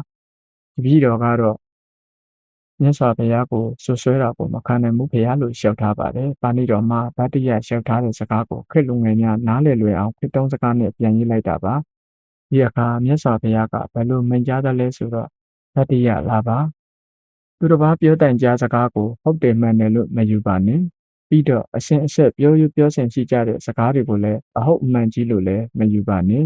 ဒီလိုဖြစ်ဘူးတယ်ထုံးရှိတယ်ဆိုပြီးပြောတဲ့စကားကိုလည်းဟုတ်ပြီမှန်ပြီလို့မယူပါနဲ့ဒီတက်ကတ်စာပေနဲ့ကိုက်ညီတဲ့စကားဖြစ်တိုင်းလည်းအဟုတ်အမှန်ကြီးတာဖြစ်တယ်လို့မမှတ်ပါနဲ့တဲ့ဥပဒါကြံစတွေးတော့လို့သဘောကျတိုင်းလည်းဟုတ်လာပြီမှန်လာပြီလို့မယူပါနဲ့သူတစ်ပါးလုံပုံလုံနည်းကိုနီးယူပြီးပြောဆိုတာကိုလည်းအဟုတ်အမှန်ဖြစ်တယ်လို့မယူပါနဲ့ဒီစကားကိုပါတော့မှတ်သားဖို့ကောင်းတဲ့စကားပဲဖြစ်တယ်ဆိုပြီးဒီစကားကိုဟုတ်တယ်မှန်တယ်လို့မမှတ်ပါနဲ့ငါတို့လေးစားအားကိုးထိုက်တဲ့ဆရာယဟန်တို့ရဲ့စကားပဲယုံရမှာပေါ့ဆိုပြီးလဲဟုတ်တယ်မှန်တယ်လို့မမှတ်ပါနဲ့ဒါကြောင့်ဘယ်တရားဘယ်စကားကိုပဲဖြစ်ဖြစ်ဒီတရားဟာအာကုတုတရားဖြစ်တယ်ဒီတရားကတော့အပြစ်ရှိတဲ့တရားဖြစ်တယ်ဒီတရားဟာပညာရှိတို့ရဲ့ပြည့်ရဲ့အပ်တဲ့တရားဖြစ်တယ်ဒီတရားဟာလိုက်နာကျင့်သုံးရင်ဖြင့်အကျိုးမဲ့စီးပွားမဲ့ခြင်းကိုသာရရှိလိမ့်မယ်လို့သင်တို့ကိုယ်တိုင်တိတိကျကျသိတဲ့အခါအဲ့ဒီတရားကိုစွန့်ပယ်တဲ့မယ်မဟုတ်လားတဲ့မြတ်စွာဘုရားလမ်းညွှန်ပြတဲ့ဒီစကားဟာဗတ္တိယကိုဘဝင်ကျသွားပါပဲဘဝင်ကျသွားစေတာကဗတ္တိယမှာနောက်ထပ်အတိုက်ခံပြောစရာစကားမရှိတော့ဘူးလို့ဆိုတာပါသူ့ရင်ထဲမှာဒွိဟတန်တရားရှင်းသွားတယ်လို့ဆိုလိုတာပါဒီအခါဗုဒ္ဓကထပ်ပြီးမေးပြန်ပါတယ်ဗတ္တိယဒီစကားကိုသင်ဘယ်လိုထင်ပါသလဲတတ္တဝါတို့ရဲ့ကိုယ်ထဲမှာလောဘဆိုတဲ့တတ်မှတ်ခြင်းစိတ်ဖြစ်တာဟာကောင်းကျိုးကိုပေးသလားမကောင်းကျိုးကိုပေးသလားအစည်းပွားရှိဖို့ဖြစ်သလားအစည်းပွားမဲဖို့ဖြစ်သလားတဲ့ဒီအမေကိုအစည်းပွားမဲဖို့သာဖြစ်ပါတယ်ဘုရားလို့ဗတ္တိယကဖြေပါတယ်ဒီအခါမြတ်ဗုဒ္ဓကတတိယတတ်မှတ်တဲ့ပုဂ္ဂိုလ်ဟာတတ်မှတ်ခြင်းလောဘနှိပ်စက်အပ်တဲ့သိယူအပ်တဲ့စိတ်ရှိတဲ့အတွက်သူတစ်ပါးအသက်ကိုလည်းတတ်တယ်မပေးတဲ့ပစ္စည်းကိုလည်းခိုးယူတယ်သူတစ်ပါးမရလဲသွားလာတယ်မဟုတ်မမှန်တဲ့စကားကိုလည်းဆိုတယ်သူတစ်ပါးကိုလည်းဒီလိုပြုတ်မှုကိုတိုက်တွန်းအားပေးတယ်ဒီလိုသူအသက်သက်ခြင်းဟာထိုသူကိုအချိန်ကြာမြင့်စွာအကျိုးစီးပွားမဲ့ခြင်းကဆင်းရဲခြင်းကဖြစ်နိုင်တယ်မဟုတ်လားလို့ထပ်ပြီးမေးပြန်တယ်ဗတ္တိယအဖြေကတော့ဖြစ်နိုင်ပါတယ်ဖေရတယ်ဗတ္တိယဒါဆိုရင်ဒီစကားကိုပေါ်သင်ဘယ်လိုထင်တယ်လဲတတ္တဝါတို့ရဲ့ကိုယ်တွင်းမှာအမျက်ဒေါသထွက်ခြင်းတွေးဝေခြင်းမောဟချုပ်ချယ်ခြင်းတာရံပတရားတို့ဖြစ်ပေါ်လာခြင်းဟာအစည်းပွားရှိဖို့ဖြစ်သလားအစည်းပွားမဲ့ဖို့ဖြစ်သလားအစည်းပွားမဲ့ဖို့သာဖြစ်ပါတယ်ဗျာဗတ္တိယချုပ်ချယ်တဲ့ပုဂ္ဂိုလ်ဟာချုပ်ချယ်ခြင်းတာရံပတရားနှိပ်စက်သိမ်းယူအပ်တဲ့စိတ်ရှိလို့ရှိရင်သူ့တက်ကိုလည်းတတ်တယ်မပေးတဲ့ပစ္စည်းဥစ္စာကိုလည်းခိုးယူတယ်သူသားမယားကိုလည်းတွာလာတယ်မဟုတ်မမှန်တဲ့စကားကိုလည်းပြောတယ်သူတစ်ပါးကိုလည်းသူနေတူပြုတ်မှုစေတယ်ဒီလိုသူ့အသက်သက်ချင်းဆိုတဲ့အပြုတ်မှုဟာထိုသူကိုအချိန်ကြာမြင့်စွာအကျိုးစီးပွားမဲ့ခြင်းကဆင်းရဲခြင်းကသာဖြစ်နိုင်တယ်မဟုတ်လားလို့မြတ်စွာဘုရားကထပ်မေးပြန်ပါတယ်ဗတ္တိယကဖြစ်နိုင်ပါတယ်အရှင်ဘုရားလို့ဖြေပါတယ်ဒီအခါဘုရားကထပ်ဆက်မေးပါသေးတယ်ဗတ္တိယဒါဆိုရင်ဒီစကားကိုတော့သင်ဘယ်လိုထင်တယ်လဲဆိုခဲ့ပြီးတဲ့တရားတွေဟာကုသိုလ်တရားတွေလားအကုသိုလ်တရားတွေလားအရှင်ဘုရားအကုသိုလ်တရားတွေကဖြစ်ပါတယ်ဘုရားလို့ဗတ္တိယကပြန်ဖြေတယ်ဒီအခါဘုရားကဗတ္တိယအဲ့ဒီတရားတွေဟာအပြစ်ရှိတဲ့တရားတွေလားအပြစ်မဲ့တဲ့တရားတွေလားဗတ္တိယကရှေ့ကလို့ဖြစ်နိုင်ပါတယ်လို့မတင်မကျဖြေတော့မဖြစ်တော့ပါဘူးသူဟာတိကျတဲ့အဖြစ်တစ်ခုကိုပေးနိုင်ပါပြီသူဘဝင်ထဲမှာရှင်းနေပါပြီဒါကြောင့်ဗတ္တိယဟာတိတိကျကျဖြေလိုက်ပါတယ်အပြစ်ရှိတဲ့တရားတို့သာဖြစ်ပါတယ်ခင်ဗျာဒါဆိုအဲ့ဒီတရားတွေဟာပညာရှိတို့ချီးမွမ်းအပ်တဲ့တရားတွေလားပညာရှိတို့ပြည့်ရဲ့အပ်တဲ့တရားတွေလားလို့ဘုရားကထပ်ဆက်မေးခွန်းတစ်ခုထုတ်လိုက်ပါတယ်အဲ့ဒီမေကွန်တွေလည်းဗတ္တိယခေါင်းထဲမှာဒွိဟမကဲနဲ့အဖြေမပေါ်တော့ပါဘူးသူခေါင်းထဲမှာတော့ရင်ထဲမှာပါအဖြေဟာပြပြင်းထင်ရှားနေပါပြီဒါကြောင့်နှုတ်မစိတ်ခင်မှာပဲဗတ္တိယဟာချက်ချင်းအဖြေပေးလိုက်ပါတော့တယ်ပညာရှိတို့ကဲ့ရဲ့အပ်တဲ့တရားတွေသာဖြစ်ပါတယ်ရှင်မြတ်ဘုရားဗတ္တိယအဲ့ဒီလိုဖြေလိုက်တဲ့အခါမြတ်စွာဘုရားဟာဗတ္တိယရဲ့ယင်းတွင်နှလုံးသားမှာပိုပြီးရှင်းသွားအောင်နောက်ထပ်အမေပု္ပ္ပစာတစ်ခု ထုတ်လိုက်ပြန်ပါတယ်ဗတ္တိယဒီလိုဆိုရင်ဒီတရားတွေကပြည့်စုံစေခြင်းကောင်းစွာစောင့်တည်ခြင်းအမှုကိုပြုရင်အစည်းပွားမဲ့ခြင်းကဆင်းရဲခြင်းကဖြစ်စေသလားဒါမှမဟုတ်အစည်းပွားမဲ့ခြင်းဆင်းရဲခြင်းကိုမဖြစ်စေဘူးလားဒီအချက်ကိုတင်းစိတ်ထဲမှာဘယ်လိုထင်တယ်လဲဘယ်လိုအထင်ရှိတယ်လဲဒီအချိန်မှာတော့ဗတ္တိယရဲ့စိတ်ဟာရှေးကလိုဖြစ်နိုင်ပါတယ်ဖြစ်ကောင်းဖြစ်မှာပဲဒွိဟနဲ့မတင်မကျဖြစ်မနေတော့ပါဘူးဒါကြောင့်လည်းသူဟာရဲရဲတင်းတင်းပဲဖြေလိုက်ပါတယ်အစည်းပွားမဲ့ခြင်းကဆင်းရဲခြင်းကသာဖြစ်ပါတယ်အရှင်ဘုရားတပည့်တော်ရဲ့စိတ်ထဲမှာဒီအတိုင်းပဲနားလေသဘောပေါက်ပါတယ်လို့ဆိုပါတယ်ဒီအခါဗတ္တိယရဲ့ယင်ထဲမှာပိုပြီးခိုင်မာတဲ့အယူဝါဒဖြစ်ပေါ်နိုင်ရဲ့အတွက်ထက်ဆင့်ပြီးဆုံးမတော်မူပြန်ပါတယ်အလိုဆုံးမပါတယ်လဲဆိုတော့ဗတ္တိယလာပါသင်တို့ဟာသူတစ်ပါးပြောတိုင်ကြသမျှကိုဟုတ်ပြီးမှန်ပြီလို့အတင်မြူကြပါနဲ့အစဉ်အဆက်ပြောယူထုံးစံရှိတယ်ဆိုတဲ့စကားကိုလည်းအဟုတ်မှန်တယ်ပဲလို့အတင်မြူကြပါနဲ့ရှေးကလည်းဒီပုံဒီနည်းဖြစ်ဖို့တာပဲဆိုတဲ့တရားကိုလည်းပဲစကားမျိုးကိုလည်းအဟုတ်မှန်ပဲလို့အတင်မြူကြပါနဲ့ဒီတကက်စာပေနဲ့ညီညွတ်တယ်ဆိုပြီးတော့လည်းဟုတ်တယ်မှန်တယ်လို့အတင်မြူကြနဲ့ကြံစတွေးတောရေးယူတာမျိုးကိုလည်းအဟုတ်မှန်ဆိုပြီးအတင်မြူကြနဲ့အချင်းအရာကိုကြံစီတွေးတောပြီးတော့လည်းအဟုတ်အမှန်ပဲလို့အတင်မြူကြနဲ့ငါတို့လက်ခံထားတဲ့အယူဝါဒနဲ့ကန့်ညီတာပဲဆိုပြီးတော့လည်းဟုတ်ပြီးမှန်ပြီလို့အတင်မြူကြနဲ့ဒါကတော့အမှတ်ယူထိုက်တဲ့တရားပဲဆိုပြီးတော့လည်းဟုတ်ပြီးမှန်ပြီလို့အတင်မြူကြနဲ့ငါတို့လေးစားထိုက်တဲ့ဆရာယဟန်တို့ရဲ့စကားဖြစ်တာပဲဆိုပြီးတော့လည်းဟုတ်ပြီးမှန်ပြီလို့အတင်မြူကြနဲ့ဒီတရားတို့ဟာအပြည့်ရှိတဲ့တရားတွေပဲဒီတရားတွေဟာပညာရှိတို့ကဲ့ရဲ့မဲ့တရားတွေပဲဒီတရားတွေဟာပြည့်စုံစီအပ်စောက်တည်အပ်ရင်ဖြင့်စီးပွားမဲ့ခြင်းဆင်းရဲခြင်းကိုသာဖြစ်စေမှာပဲလို့တင်တို့ကိုယ်တိုင်သိတဲ့အခါဒီလိုတရားမျိုးကိုစွန့်ပယ်တဲ့နယ်လို့ငါဆိုခဲ့တဲ့တရားဟာဒီအချက်ကိုအကြောင်းပြုပြီးဆိုခဲ့ခြင်းသာဖြစ်တယ်ဒီလိုပဲဗတ္တိယတင်တို့ဟာသူတစ်ပါးပြောတဲ့ကြားကာလညကိုဟုတ်ပြီးမှပြီးအတင်မြူကြနဲ့အစဉ်အဆက်ပြောယူထုံးစံရှိတဲ့တရားတွေကိုလည်းအဟုတ်မှန်ပြီပဲလို့အတင်မြူကြနဲ့ရှေးကလည်းဒီပုံဒီနည်းဖြစ်ဘူးတာပဲဆိုတဲ့စကားမျိုးကိုလည်းဟုတ်ပြီးမှပြီလို့အတင်မြူကြနဲ့ဒီတကစာပေနဲ့ညီညွတ်တယ်ဆိုပြီးတော့လေဟုတ်တယ်မှန်တယ်လို့အတင်မြူကြနဲ့ကြံစတွေးတောပြီးယူတာမျိုးကိုလည်းဟုတ်ပြီမှန်ပြီလို့အတင်မြူကြနဲ့အချင်းအရာကိုကြံစီတွေးတောပြီးတော့လေဟုတ်တာပဲမှန်တာပဲလို့အတင်မြူကြနဲ့ငါတို့လက်ခံထားတဲ့အယူဝါဒနဲ့ကိုက်ညီပြီဆိုတော့လေဟုတ်တယ်မှန်တယ်လို့အတင်မြူကြနဲ့ဒါကတော့မှတ်ယူဖို့ကောင်းတဲ့တရားပဲဆိုပြီးတော့လေဟုတ်ပြီမှန်ပြီလို့မယူဆကြနဲ့ငါတို့လေးစားထိုက်တဲ့ဆရာယဟန်တို့ပြောဆိုတဲ့စကားပဲဆိုပြီးတော့လေဟုတ်တယ်မှန်တယ်လို့မယူဆကြနဲ့ဒီတရားတွေကတော့ကုသိုလ်တရားတွေပဲဒီတရားတွေကတော့အပြစ်မဲ့တဲ့တရားတွေပဲဒီတရားတွေကတော့ပညာရှိလို့ချီးမွမ်းအပ်တဲ့တရားတွေပဲဒီတရားတွေကတော့ပြည့်စုံခြင်းအစောက်တည်အလို့ရှိရင်ဖြင့်အစည်းအဝေးရှိဖို့ချမ်းသာဖို့ဖြစ်တယ်လို့တင်တို့ကိုယ်တိုင်သိတဲ့အခါအဲ့ဒီတရားတွေကိုပြည့်စုံအောင်စောက်တည်တင်ပါတယ်ဒီလိုအရာရာကိုကိုယ်တိုင်သဘောပေါက်နားလေဘဝင်ကြအောင်လုပ်ကြဖို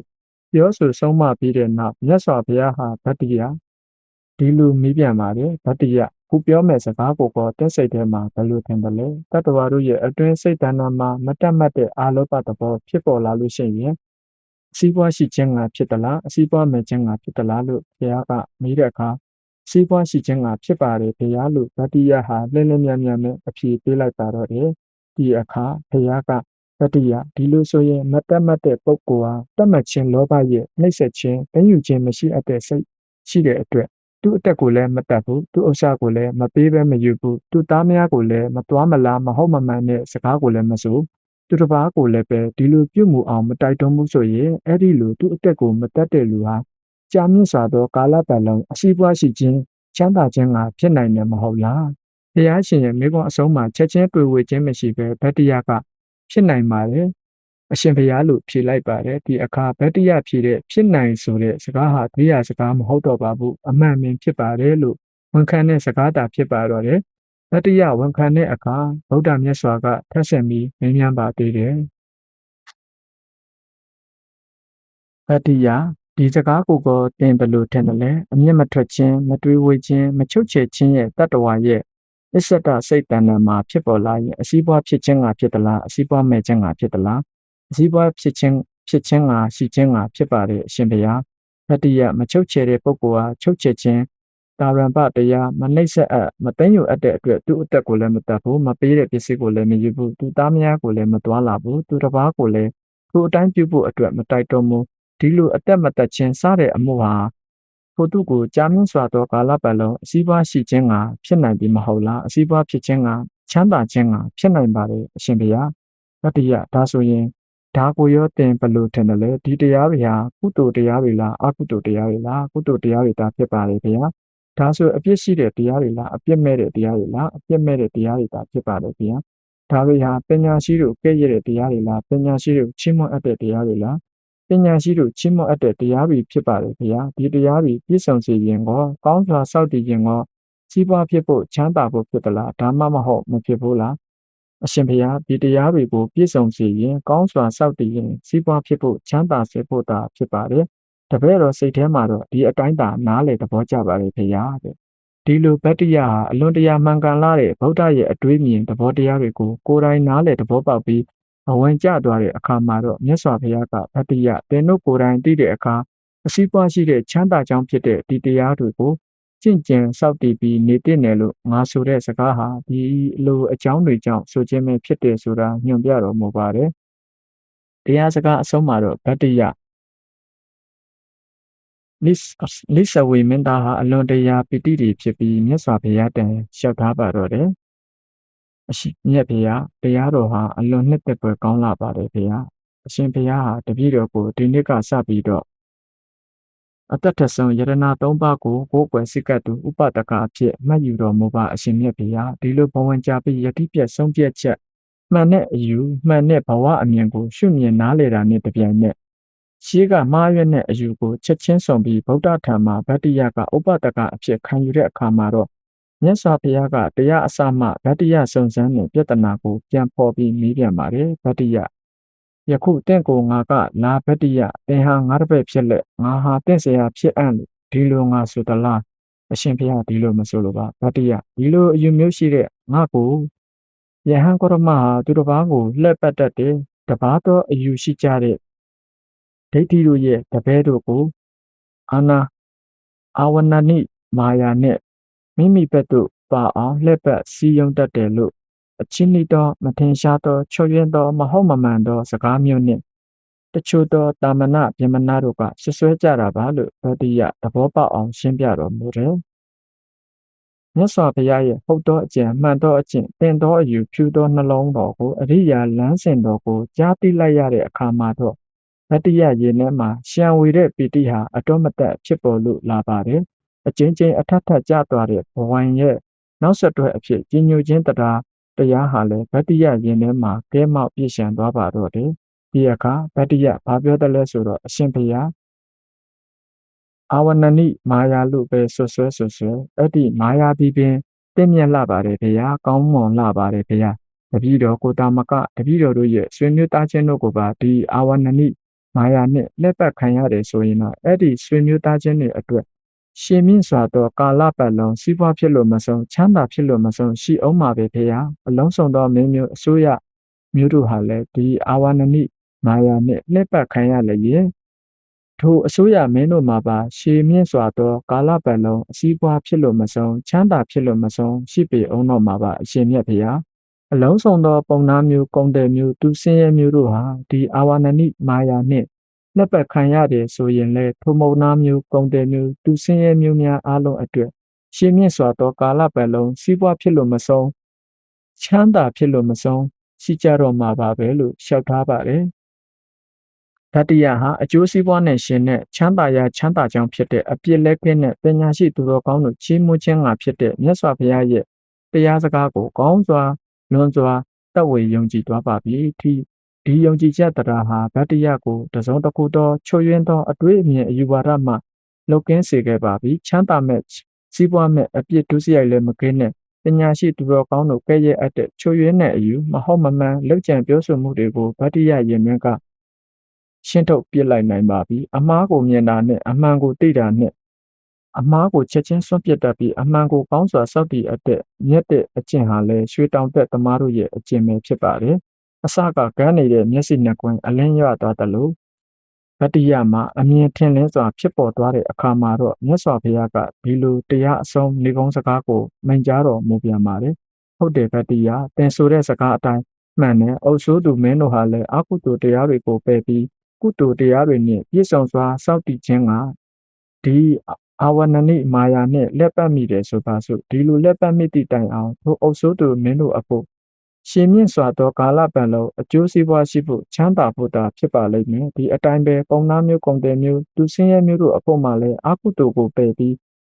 ကုသိုလ်တရားတို့မှာပြည့်စုံစွာစောင့်တည်လာအောင်ဒီအာဝဏနိမာယာနှင့်ငါလှည့်ပတ်မိသည့်တိုင်အောင်ထိုသူတို့အဖို့မှလည်းရှင်မြင့်စွာသောကာလပတ်လုံးအစည်းအပွားရှိခြင်းကချမ်းသာခြင်းကဖြစ်ပါလိမ့်မယ်တတိယနတ်လောကဗြဟ္မာလောကနှင့်တကွလူလောကသည်အကုသိုလ်ပယ်ဖို့ကုသိုလ်တရားတွေကိုပြည့်စုံဖို့စောင့်တည်ဖို့အတွက်ငါသည်အာဝဏနိမာယာဖြင့်လက်ပတ်မိသည့်တိုင်အောင်နတ်လောကအတွက်ရောယမလောကအတွက်ရောလူလောကအတွက်ရောရှည်မြင့်စွာသောကာလပတ်လုံးအစည်းအပွားရှိခြင်းကချမ်းသာခြင်းကဖြစ်ပါလိမ့်မယ်ဗတ္တိယအဆုံးကိုဆိုရတော့လူကိုမဆိုပြီးဒီအင်ချင်းပင်ကြီးတွေကိုတောင်အကုသိုလ်တရားတို့မှဖယ်ရှားပြီးကုသိုလ်တရားတို့၌ပြည့်စုံစွာစောင့်တည်လာအောင်ဒီအာဝဏနိမာယာနှင့်လက်ပတ်မိခဲ့တယ်ပဲထားဒီလိုလက်ပတ်ခံရတဲ့အင်ချင်းပင်တွေတောင်မှရှင်းမြင့်စွာသောကာလပတ်လုံးအစည်းအပွားရှိဖို့ချမ်းသာဖို့သာဖြစ်ပေတော့မယ်တစ်ပင်တောင်မှစီးပွားဖြစ်တဲ့ချမ်းသာတယ်ဆိုလို့ရှိရင်လူအဖို့တော့ဘာပြောဖို့လိုတော့မလဲဗတ္တိယပဲမှန်လားပါတယ်လောကသစ္စာကိုပြတဲ့ဟုတ်မှန်တဲ့လောကအမြင်ဒသနကိုကြားရနာရသူတိုင်းဟာဆင်းရဲလွတ်ကင်းရပါတယ်ရှင်းမြင့်စွာသောကာလပတ်လုံးအစည်းအပွားကိုရကြပါတယ်ချမ်းသာစီးပွားရတတ်ကြပါတယ်ဒါကြောင့်ရွှေတောင်တဲ့ခရီးကိုတွားကြမယ်အကျဉ်ဥတ္တမပုရိသယောက်ျားမြတ်မိန်းမမြတ်တို့သည်လည်းလောကကိုဟုတ်တိုင်းမှန်စွာသိမြင်နားလည်ကြတဲ့ပုဂ္ဂိုလ်သူပုဂ္ဂိုလ်မြတ်တွေဖြစ်ဖို့လိုအပ်ပါတယ်ဖြစ်စေခြင်းပါတယ်ဘဝခရီးကန္နာရကိုဖြတ်တန်းကြရမှာမျက်မမြင်သူကမ်းများအဖြစ်နဲ့ရှောက်လန်းကြမယ်ဆိုရင်မကြမတင်ကြောက်ကဘာအတွင်းသို့ကြရင်ကြမကြရင်လည်းစင်ရဲတလိษံတာရတလိษံအန္တရာယ်ဘေးဆိုးတစ်ခုခုနဲ့ရင်ဆိုင်ရပြီးကြာရှုံးသွားကြရဖို့အခွင့်အလမ်းကများလာပါတယ်မြက်ကန်းသူပိန်းများအတွက်မိမိအလိုရှိနှစ်သက်အပ်တဲ့အောင်မြင်ခြင်းဘဝပန်းနိုင်ကိုရည်မှန်းပါတော့လဲမျက်စိလေလမ်းမပြီးပန်းနိုင်တဲ့ဝေးသွားဖို့ကိုပဲအခွင့်အလမ်းများပါတယ်မတိမပြောက်ပဲကံကောင်းထောက်မလို့ဆိုပြီးပန်းနိုင်ရောက်တဲ့လူတယောက်တလေမှတောင်ရှိဖို့ခဲရင်ပါလိမ့်မယ်မှားမှန်းသိလျင်စော့တခါတရံမှာမျက်စိအမြင်ရှုတည်လိုတောင်ဘဝခရီးခန္ဓာရမှာခရီးဖို့မကောင်းလို့ရှိရင်ဖြစ်ဖြစ်မိမိကိုယ်တိုင်အယူလွဲမှသွားလို့ပဲဖြစ်ဖြစ်လမ်းလွဲလမ်းမကိုရောက်သွားတတ်တာမျိုးကြုံရပါတယ်တိုးတော်လဲမျက်ကန်းထင်လင်းရှိထားသူအဖို့မှာလမ်းမပြီဆိုရင်လဲဟာငါလမ်းမလာပြီပဲဒီလမ်းတိုင်းဆက်သွားလို့ကတော့ငါသွားရမယ့်ခရီးဆုံးကိုမရောက်နိုင်ဘူးလို့သိခွင့်ဒီလမ်းရှိတာပေါ့သူကမ်းများခမများမှာတော့လမ်းမလမ်းလွတ်တို့ရောက်နေတာတောင်လမ်းမမှန်သိခွင့်မရှိရှာပါဘူးဒါကြောင့်ဘဝမျက်ကန်းတွေမှာတော့နမောဆုံးရှုံးခြင်းအဖြစ်နဲ့သာဘဝရဲ့အချိန်ကာလတွေကိုအချင်းကြီးကုံဆုံးလိုက်ကြရပါတယ်ဘဝအမြင်ရှိကြတဲ့ရွှေတောင်တက်သမားဥတ္တမပုရိသတွေကတော့ဒီလိုမဟုတ်ဘူးသူတို့မှာယုံကြည်ချက်နဲ့အတိတ်တန်ရှိတယ်သူတို့ဟာဘဝရဲ့အချိန်ကာလတွေကိုတန်မိုးထားကြသူတွေဖြစ်ပါတယ်ဒါကြောင့်အချင်းကြီးသောအဖြစ်နဲ့ဘဝကိုအဆုံးမခံနိုင်ဘူးလမ်းလွဲလမ်းမကိုတိလျင်တိချင်းချက်ချင်းအဲ့ဒီလမ်းကိုစွန့်ပြီးလမ်းမှန်လမ်းကောင်းကိုတွေ့အောင်ပြန်ရှာကြရတယ်ဒီလိုအမှားအမှန်ကိုခွဲခြားကျင့်သုံးတတ်တဲ့ရွှေတောင်တက်သမားများရဲ့ကျင့်မှုကျင့်ဟန်ကိုကျေးဇူးရှင်မန်းလဲဆရာတော်ဘုရားကြီးကဆုံးမလမ်းပြထားတာလည်းရှိပါတယ်မှတ်သားပွဲနာယူပွဲကောင်းလာတဲ့ဆရာတော်ဘုရားကြီးရဲ့ဩဝါဒကိုရွှေတောင်တက်သမားတန်းရင်တွင်းနှလုံးသားမှာမှတ်သားထားတိုက်တယ်လို့ထင်မိတဲ့အတွက်ဒီမှာဖော်ပြခြင်းပါတယ်ဆရာတော်ဘုရားကြီးကဒီလိုမိန့်ကြားခဲ့ပါတယ်ရုပ်မှာဆိုကောင်းကျင့်မကောင်းကိုမှားကြောင်းတစီရုပ်မှာဆိုကောင်းကျင့်မကောင်းကိုမှားကြောင်းတစီတိလျင်တိချင်းစွန့်ပယ်လျင်လောအတင်းယူဆွဲဖားမွေခဲသို့အမြဲမှတ်သူမစွန့်လိုကဤကိုဒုက္ခနောင်မရဘူးလို့ဆိုပါတယ်အယူမှားအတွေးမှားအမြင်မှားကိုမှားမှန်မသိလို့လက်ခံကျင့်သုံးမိတာဟာအပြစ်မဆိုထိုက်ပါမှားမှန်သိလျက်နဲ့ဖားကိုမွေခဲတယ်လို့စုပ်ခဲဖက်တွယ်ထားရင်ကတော့အလိမ္မာဉာဏ်ပညာရှိတဲ့ဘလူလူမျိုးကိုမှရှင်းမကြမှာမဟုတ်ပါဘူးဗတ္တိယကိုမြတ်စွာဘုရားဆုံးမတဲ့စကားမှလို့ပဲအကုသိုလ်လည်းဖြစ်မှန်းသိတယ်အပြစ်ရှိမှန်းလည်းသိတယ်ပညာရှိပုဂ္ဂိုလ်များကလည်းကဲ့ရဲ့เสียဖြစ်တယ်ဒီအကျင့်ကိုလက်ခံကျင့်သုံးခြင်းအပြင်အကျိုးမဲ့ကိုသာဖြစ်စေတယ်ဆင်းရဲဖို့သာဖြစ်တယ်လို့မိမိကိုယ်တိုင်သိတဲ့အခါမှာဒီအကျင့်ဟာစွန့်ပယ်ထိုက်တဲ့အကျင့်စွန့်ပစ်ထိုက်တဲ့အကျင့်ဘဝအမြင်လို့လည်းဘဝင်ကြဖို့လိုတဲ့အကြောင်းကိုဆရာတော်ကဆုံးမထားခြင်းဖြစ်ပါတယ်ရွှေတောင်တက်ခရီးဆိုတာလောကတန်တရားနှစ်ပြားသောအတက်ခရီးပါဤခရီးကိုအတက်လန်းနဲ့အဆင်းလန်းတွေရှိပါတယ်တက်လန်းမသိဆင်းလန်းမသိမှန်းမိမှန်းရဇဝေဇဝါနဲ့ရှောက်သွားကြမယ်ဆိုရင်လမ်းမှားမယ်လမ်းလွဲမယ်အဆင်းလန်းကိုပဲအတက်လန်းထင်ပြီး ရှောက်မိမယ်ဒီလိုရှောက်ရင်းနဲ့အချင်းကုန်လူပန်းပြီးခရီးမရောက်ဖြစ်မယ်နောက်ဆုံးကြောက်ထဲကျသွားနိုင်တဲ့အဖြစ်မျိုးနဲ့လည်းကြုံရတတ်ပါတယ်ဆင်းလန်းကိုတက်လန်းလို့ထင်မြင်ပြီးယုံကြည်အားထားကလုံးလဝရိယစိုက်ထုတ်ခဲ့မိလို့ရှစ်လင်လဲကြောက်ကဘာအဆုံးကိုကျသွားဖို့ပဲရှိပါတယ်ဘယ်လန်းဘယ်စိတ်ကန်းကိုတွားရမှန်းမသိပဲပင်လေသမုတ်တရားမှာတင်းမောတဆင်းဟာဆက်ကုံမောင်းပြီးအားကုံမောင်းနေမယ်ဆိုရင်လဲစိတ်ကန်းနဲ့ဝေးတီထက်ဝေးသွားရုံပဲရှိပါလိမ့်မယ်နောက်ဆုံးမှာတော့ကမ်းမမြင်လက်မမြင်တဲ့တန်တရားပြင်ကျဲကလိုင်းတဘိုးဝဲကရက်ထဲမှာပျက်စီးခြင်းအဆုံးနဲ့ရှုံးနစ်သွားဖို့ဒါအကြောင်းရှိပါတော့တယ်အမှန်တကယ်ဒီလိုအဖြစ်မျိုးဆိုတာကတော့ဖြစ်ဖို့ခဲရင်ပါလေဘာဖြစ်လို့လဲဆိုတော့အတိညာဉ်ရှိတဲ့ဘယ်လိုမျိုးမှအန်တရများလာတဲ့သမုတ်တရားပြင်ကျဲကိုလက်မသိကမ်းမသိပဲစုံစားသွားလာရင်းမှာမဟုတ်လို့ပါပဲ